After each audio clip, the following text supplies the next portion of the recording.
We do the things that have had to be done since the world was young. I have cared. We're here for your first cry, for your last breath. We will be here when you're old. We are love itself, and for love, there is no charge.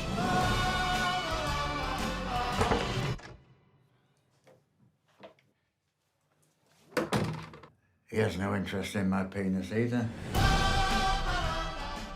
Welcome to you on Filme Shilmy. It's so good to finally see Allelujah hitting the theaters very soon. This is your British debut, feature film debut. I mean, firstly, what are the emotions going through your head right now?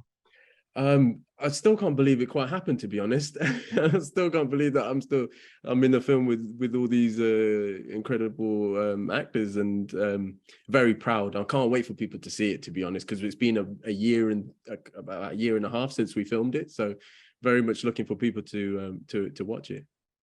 Now, I've seen the film, and I think it was a very needed movie, I think, required film at this time, especially when we know doctors and NHS is pretty much pressed due to the system, and I think due to everything in between. I think your character in particular is quite an interesting one, because obviously he's representing us South Asians. But one thing, Bally, I must ask you, what was about that accent? Where did you get that idea of adding that accent in? I mean, how did that come about for you? That was solely in the script. This was a play before it was a film, and that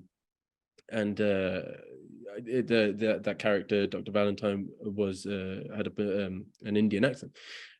When I kind of came onto the project, we switched a lot of the things, because I'm Punjabi, so we switched a lot of the names, and I wanted to bring that to it as well.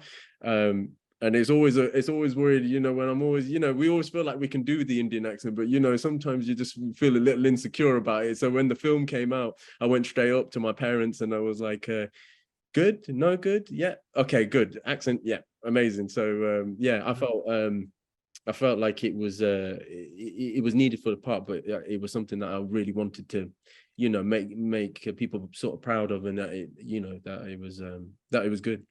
Yeah, grandma at the time, she was someone that I showed a couple of the clips to as well. But it's something that you can't, like, you constantly sort of want to you have your family members around and go, is this okay, as point of reference, and also as my mum is my accent coach as well, so Sure. yeah. Right. And I think when it comes to a character like this, because you are playing a doctor who eventually in the film is pretty much some sort of a conflict. I'm not going to reveal what that exactly that is, because that's a very important part of the film. But when it comes to playing a role like this, what were some of your reference points? Did you actually speak to a lot of doctor friends of yours and research into the medical field? What did you discover from that actually? Yeah, initially, I spoke to consultants and doctors and geriatrician and nurses as well, in terms of actually, that's the first initial process of kind of creating the character, is how to become a doctor. Then, because we weren't allowed to physically go into hospitals, we had to, because of COVID and COVID restrictions, I ended up doing a lot of research online. And doing for sourcing a lot of the information from YouTube, from real life people, and then slowly, once we kind of started filming, we ended up it's like processes, it's like sort of the stages. So you have to leave all that and you go, okay, forget that, and actually really connect with the other person that you're in a scene with, because there's a lot of two-handers. It's a lot of, my character listens and is very intent on learning from the people that he speaks to, especially if it's a character like Judi Dench, or if it's like that character Mary, or Derek Jacobi.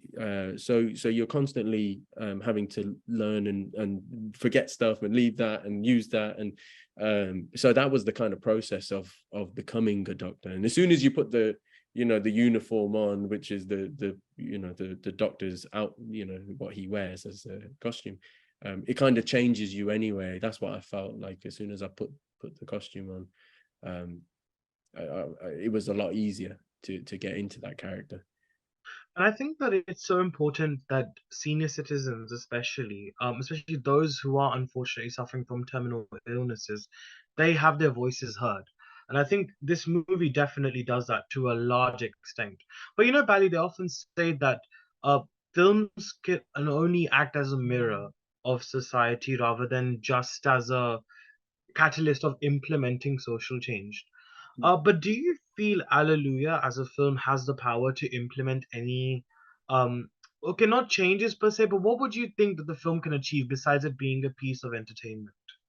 You know, it could provocate like a question to those people in charge to save this incredible, institution that we have, which is the NHS.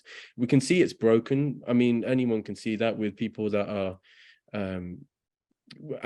industrial action, that people are striking because they do not want to, they feel undervalued, underappreciated, overworked, underpaid. So my hope is that it's a sort of rallying cry for us to do something about it. And that's not just solely us. I mean us as in like as a society, because if we don't do something about it, I don't know what's going to happen to it. And when we need the service, when we're in those ages, and I don't know, it scares me to think what we'll have.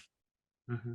And I think one thing that I must say, Bali, it's so lovely to see you sort of make this debut as well, because I watched actually your play with Sony Razdan.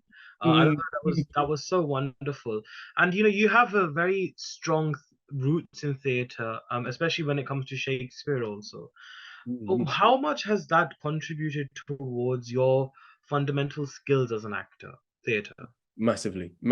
Theatre is where it's at. If you want to be, maybe this is too much, but if you want to be top in terms of acting, in terms of understanding the craft, in terms of brave and exploring what you can do, I think theatre is so important to who I am as well. Like I would go back in a heartbeat to do theatre, because it's got me here, to be honest. It changed my life and it's got me here doing theatre. So I have nothing but respect and adulation for it. Who inspires you as an actor? Whose works are you most drawn to? And it can be Indian and international actors too. Oh, And that's that. why actually? There's loads. There's loads. Growing up, we had those. I used to watch a lot of Amitabh Bachchan, or those sorts of greats. But then in terms of like over in Hollywood and Britain, I suppose, Robert De Niro and James Dean, Marlon Brando, and then I mean, to be honest, I'm always inspired by people that I work with, because I always find when you're opposite someone, Judi Dench or Jennifer Saunders, or actors that I've just worked with recently, is like you just realize that this job is such an incredible thing to do, and it can be. I don't want to be like that, but it can be quite difficult. It can be quite hard what you're doing, especially emotionally, sometimes what you're being asked to do. So I'm always in awe of like the people that I work with as well. Like it's really important. And what's next for me, and what can we expect from the characters in that? I'm not allowed to say, apparently. I'm not allowed to say, but I've got a series that I filmed out in Canada, which will be coming out soon on one of the streaming platforms, and there's potentially some offers. We're just trying to figure out which one to go for, but it's more screen stuff, it's less theatre stuff, but hopefully some theatre might come through, maybe after I've spoken to you, now that you put it out there. Manifest that, do you know what I mean? So, For sure. All right, well, look, Bally, it was so lovely to have you on Filme Shilmy, and wishing you all the very best for Allelujah and all your upcoming projects. Thank you so much for joining me. Oh, what do you wish me to record? Well, the filmmakers say they simply want your point of view. For you to record what you see, to tell them what your life is like.